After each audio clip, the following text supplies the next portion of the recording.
Good morning, आदाब। स्वागत है, इस्तकबाल है आपका इस चैनल पर। इसका नाम है दिल्ली के रंग नुमान के संग। दिल्ली का रंग यहाँ से है कि दिल्ली से दो बच्चे पढ़ते हैं और पढ़ने के बाद वो दो बच्चे दिल्ली से बाहर जा कर के दो एजुकेशनल इंस्टीट्यूट कायम करते हैं। और वो सिर्फ एजुकेशनल इंस्टीट्यूट ही नहीं, वो आगे चलकर स्कूल ऑफ थॉट्स बन जाते हैं। एक बन जाता है अलीगढ़ मुस्लिम यूनिवर्सिटी और दूसरा बन जाता है दारुल उलूम देवबंद, यानी देवबंद स्कूल ऑफ थॉट्स। तो आज हम देवबंद स्कूल ऑफ थॉट्स को जानने और समझने की कोशिश करेंगे। आखिर जो देवबंद स्कूल ऑफ थॉट्स है वो क्या है, और इसके साथ साथ जो हमारे जो मुस्लिम और गैर मुस्लिम साथी हैं वो भी ये जान सकेंगे आखिर देवबंद का नाम इतना सुनते हैं, देवबंद क्या है। और मेरी तलाश ये भी रहेगी कि वहाँ पर एक हलवा है जो वहाँ से यानी देवबंद से अमेरिका तक जाता है, और एक वहाँ की ताहिरी है बहुत मशहूर, उसके जायके भी आप तक पहुँचाऊँ। तो रहिएगा मेरे साथ, आइए चलते हैं और इस सफ़र का आगाज़ करते हैं।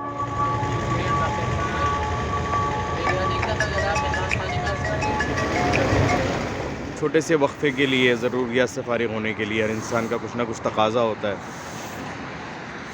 बस रोकी गई है, तकरीबन 10-1 मिनट का हमें वक्त जो दिया गया है, उसके बाद फिर लोग यहाँ से आगे के लिए बढ़ेंगे। सफ़र के दौरान इस ढाबे पर कुछ लोगों ने पकोड़े पसंद किए तो कुछ ने पराठे, लेकिन चाय सबकी पसंदीदा रही।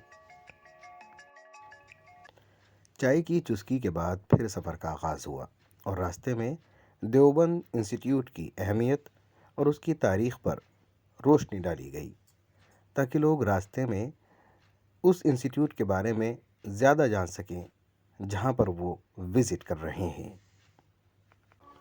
हम लोगों के देवबंद पहुंचने की खबर हमसे पहले ही देवबंद में गर्दिश करने लगी थी और देवबंद के जाने माने वकील नासिर साहब ने इसरार किया कि हम सबसे पहले उनके फार्म हाउस पर हाज़िरी दें।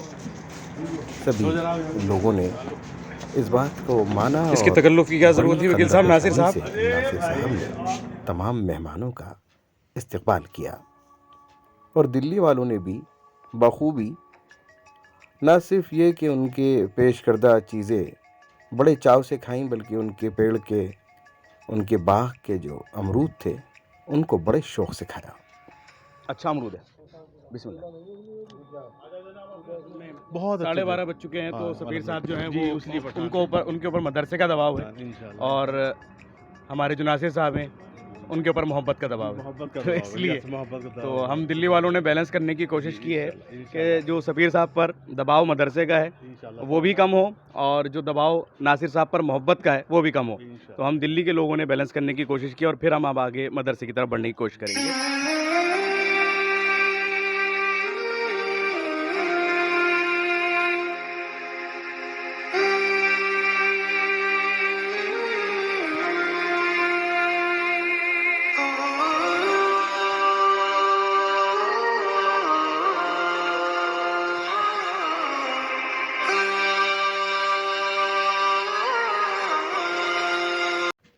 तकरीबन 3.5 घंटे के सफ़र के बाद हम लोग दारुल उलूम पहुँचे, जहाँ हमारे सामने थी खूबसूरत मस्जिद रशीद और दूसरी तरफ स्टूडेंट्स का हॉस्टल।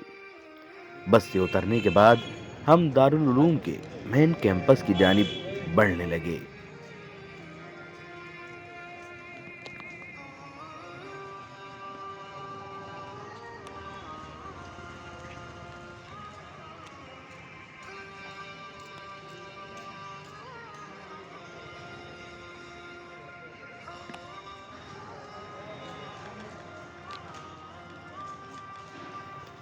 एक अलग ही माहौल है, बच्चे तालीम में मशगूल हैं, कहीं कोई खाली नहीं, हर एक का अपना मशगला है और वो उसमें मसरूफ़ है।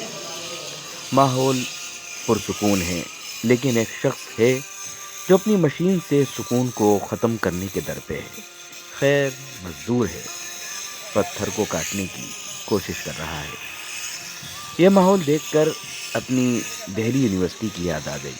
तकरीबन हर यूनिवर्सिटी में कुछ मामलों में यकसानियत होती है। इसलिए जो दारुल उलूम से पढ़ चुके हैं वो इस वीडियो को देखकर अपने दिन ज़रूर याद करेंगे, और करना भी चाहिए। 1857 की बगावत के बाद सियासत से लेकर तालीम के मैदान तक हर तरफ मायूसी और अफरा तफरी का माहौल था। ऐसे हालात में हर मजहब में समाज सुधार की ज़रूरत को महसूस किया गया। इसी सिलसिले में चंद अहले दानिश दरवेश सिफ्त उलमा ने उत्तर प्रदेश के देवबंद में दारुल उलूम नामी एक मदरसे की बुनियाद रखी, जो आगे चलकर मदरसे से एक स्कूल ऑफ थॉट्स बन गया। चलते चलते दिल एक अलग ही एहसास कर रहा था और आखिरकार हमारी मंजिल थी। सबसे पहले हमें मेहमान खाने में दाखिल होना है, जहां हमारे इस्तकबाल का इंतज़ाम है।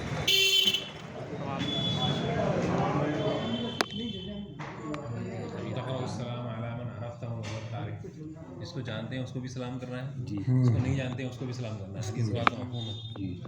तक़ररुस्सलाम अला मन अरफ़्ता व मन लम तारिफ़, जिसको हम जानते हैं उसको भी करना है।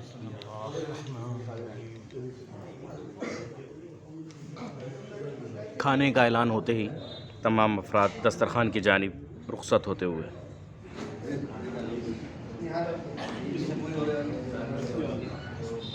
और ये है देवबंद के जायके।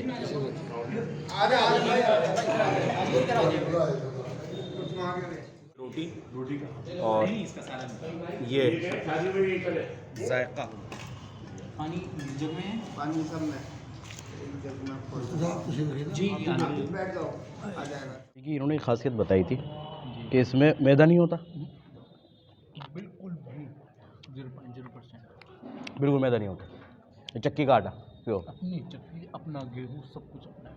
चक्की भी अपनी लगी हुई है, चक्की भी अपनी, पीसने वाला अपना, गेहूँ अपना। गेहूँ तो मैंने देखा है, गेहूँ चक्के लगे हुए हैं, पूरे चक्के लगे हुए हैं। तंदूर भी वहीं पर है, अपना गेहूँ, अपनी चक्की, अपना तंदूर। कितने तंदूर हैं मौलाना यहाँ पर?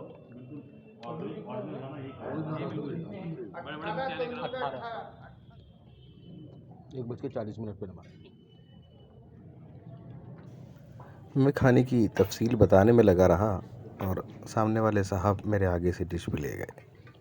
खैर, खाना तो खा ही लिया था। 18 तंदूर उतारे हैं। इस रोटी का जवाब नहीं। बहुत उम्दा, बहुत उम्दा रोटी। और ये शोरबा कहलाता है यहाँ पर, गोश्त का शोरबा और रोटी। बच्चों को भी यही खुराक मिलती है। उसके अलावा दाल चावल आप लेना चाहें ले सकते हैं।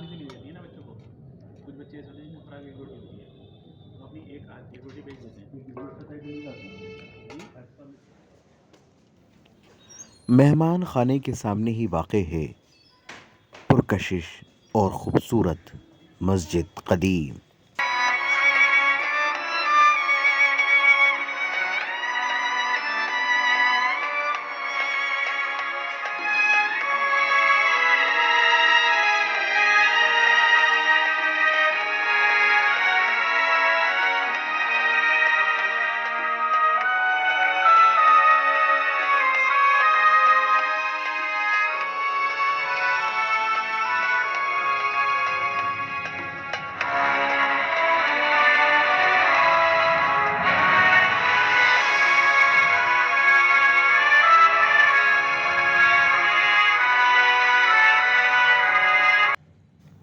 नमाज के बाद हम चल दिए उस मुकाम की जानिब जहाँ से दारुल उलूम देवबंद का आगाज़ हुआ। एक सिलसिला शुरू हुआ तालीम का। छत्ता मस्जिद यही वो मुकाम है जहाँ पेड़ के नीचे से दर्स व तदरीस का आगाज़ हुआ।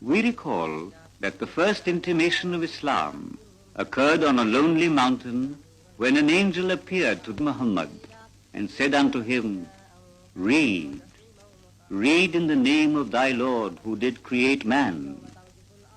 Read, for thy Lord is most generous, who has taught man the use of the pen, has taught man what he एक पेड़ के नीचे से तालीम का जो सिलसिला शुरू हुआ वह आज तक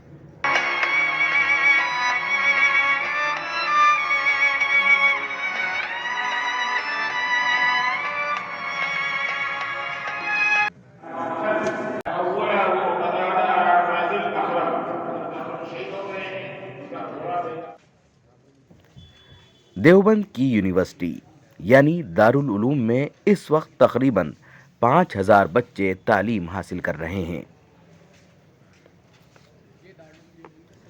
दारुल उलूम देवबंद की शोहरत सारी दुनिया में है और इसके पढ़े हुए पूरे विश्व में अपनी खिदमत अंजाम दे रहे हैं।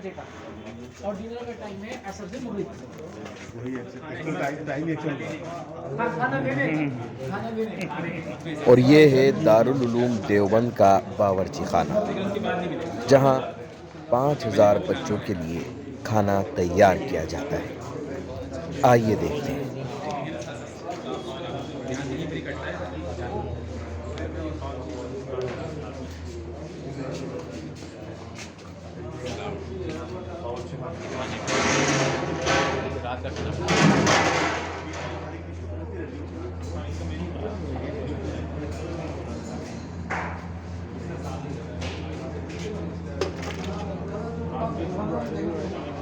हाँ, सुभान अल्लाह। ये खाना तो उतना खड़ा गरम हो रही है गरम रात शाम के खाने की तैयारी हो रही है। मशहूर रोटी देवबंद की, इसका ही निवाला ले रहा हूँ यहाँ पर। ताज़ा रोटी।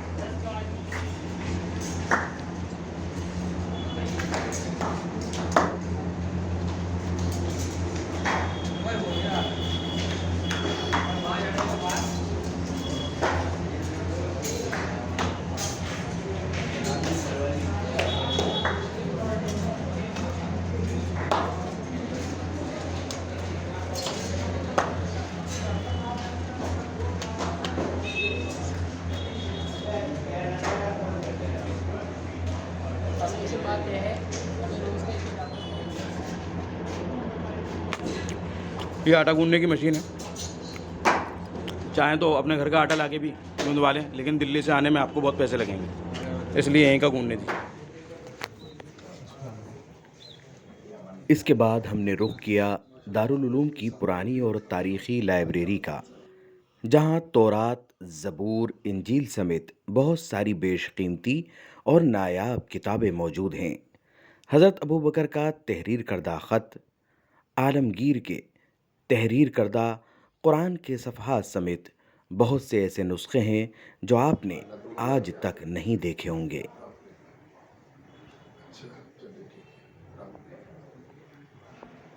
इसी दारुल उलूम में मौजूद है हुज़ूर पाक सल्लल्लाहु अलैहि वसल्लम का रुमाल मुबारक, जिसकी ज़ियारत आप भी कर सकते हैं।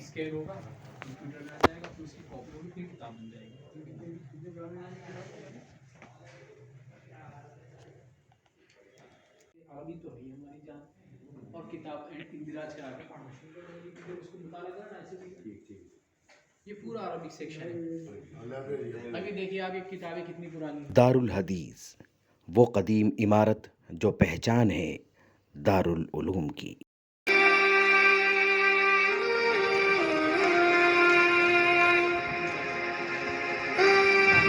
दारुल हदीस है, शशुम की है, पंजुम की है, दरसगाहें हैं। ये चारों तरफ जो आप देख रहे हैं ना अपने, ये रिहाइश है, हॉस्टल है तलबा के। और इनमें हॉस्टल कैसे मिलता है? ऐसा नहीं कि किसी को कहीं घुसा दिया, रेंट के हिसाब से, परसेंटेज के हिसाब से। आप टॉपर हैं तो आपको सिंगल रूम मिलेगा ताकि आप अपनी पढ़ाई पर ज़्यादा फोकस कर सकें। आपके नंबर कम है तो 2 सीटा, और नंबर कम है तो 3 सीटा, और भी कम है तो फिर 8 सीटा। और कम तो हो सकता है हॉल भी और डॉर्मेट्री नहीं, अगर और कम है तो फिर खाना बंद और रिहाइश बंद। सिर्फ पढ़िए और खुद रहिए। आइए। View of Deoband. जी हाँ, ये बेहतरीन व्यू है यहाँ का। ये लाइब्रेरी है और यहाँ पर हाफिज़ साहब कितने बच्चे? हमारे उस्ताद आ गए तो फिर डांट देंगे। उस्ताद तो डांट देंगे, उस्ताद आ गए तो हमारे। कितने बच्चे यहाँ पर एग्ज़ाम देते हैं अदनान साहब? यहाँ पर नीचे जो बेसमेंट है, बेसमेंट के अंदर बुखारी शरीफ का दर्स होता है 1800 के और उसमें तकरीबन 1-2 हज़ार से 3,000 बच्चे होते हैं उस वक्त दर्स के वक्त, जो मुफ्ती में सईद अहमद साहब पालनपुरी दर्स दिया करते थे। दारुल उलूम की पुरसुकून फ़िज़ा और तालीमी माहौल ने पूरे ग्रुप को बहुत मुतासिर किया। वक्त कम था, इसलिए हमारी मज़ीद घूमने की ख्वाहिश बाकी रह गई। खैर, जल्द ही दोबारा आना होगा और अगले ग्रुप के साथ मुझे देवबंद के कुछ और जायके भी कवर करने हैं, क्योंकि आज मुझे यहाँ की मशहूर ताहिरी, जिसे यहाँ के स्टूडेंट्स तहारी कहते हैं, नहीं मिल सकी और इस तरह आइंदा आने का एक बहाना भी रह गया। हमारे ग्रुप ने दारुल उलूम के हेड यानी मोहतमिम साहब से भी मुलाकात की और यह है मोलसरी का पानी, जिससे मुताल्लिक़ कई हक़ाइक़ मशहूर हैं। दारुल उलूम चौक और यहाँ की गली कूचे, जहाँ यादें बसती हैं उन बच्चों की जिन्होंने तालीम के दौरान यहाँ अपना वक्त गुजारा।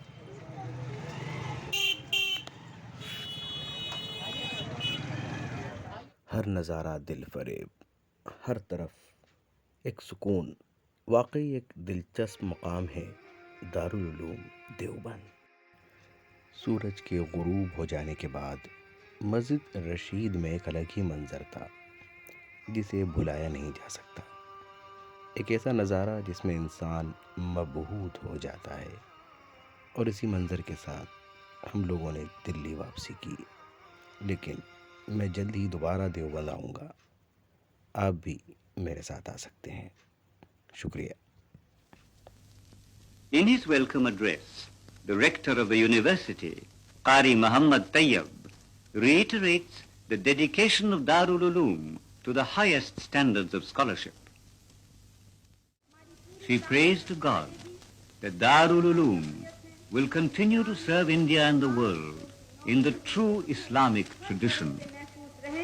और बराबर की जिंदगी वो इस मुल्क में बिता सकें।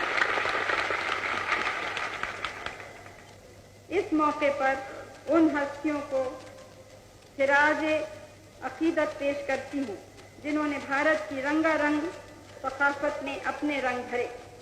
फिर एक बार मैं इस शानदार इदारे को उसकी 100 सालाना तकरीब के मौके पर मुबारकबाद देती हूँ और दुआ करती हूँ कि ये और भी शान के साथ भारत और इस्लामी दुनिया की बराबर खिदमत करता रहे, क्योंकि इंसानियत की खिदमत से बढ़कर कोई खिदमत नहीं।